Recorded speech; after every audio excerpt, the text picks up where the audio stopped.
Bruce, come up here with me. We are very excited today because we get to together celebrate the baptism of Bruce. Bruce, do you have any friends or family here?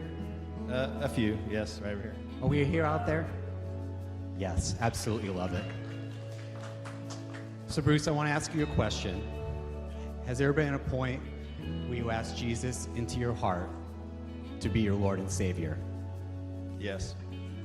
Can you tell me what? Yeah, so I actually answered an altar call back in 1995. Yeah, it was a special event being held at a church, and I needed the prayer, and I needed salvation. So I answered the call, and I recited the prayer, and I knew I was saved at that moment because I said the prayer sincerely. Okay, but what I didn't realize, and the tragedy of it all was, I didn't go back to the church because I thought I was good. So I got the ticket to get in, so I'm good.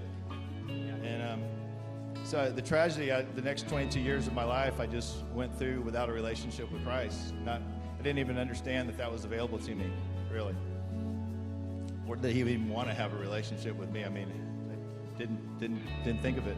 But then, there was a time, 22 years after that, Beth and I made a decision to quit drinking alcohol, which was probably one of the best things I've ever done, because up to that point, I looked at my life and I was empty inside, although outwardly I seemed like I was doing great. And like JJ said, I was broken, and I knew I wasn't the man I wanted to be. I wasn't the partner I wanted to be. I just knew there had to be more. And shortly thereafter, I think that's when God really started working in my life, because my favorite bartender from a previous life, Carl, invited me to a men's Bible study. Yeah, and then he introduced me to you at the men's Bible study and a bunch of other Christian men, and you guys embraced me, and I was able to start doing life with you guys, and I wanted what you had. So about 2.5 years ago, I just surrendered it all to Christ. I just gave Him everything. I said, God, I'm finished making the decisions. Tell me what to do. And that's how it's been ever since. And He took away my heart and gave me a new one. And Beth was so surprised and excited by the change. She agreed to marry me. So now I've got a Christian wife that loves Jesus, and she's a warrior. And I have a 7-year-old niece here, Susanna. She'll never meet drunk Uncle Bruce. And so it's just been amazing, and what God's done in my heart.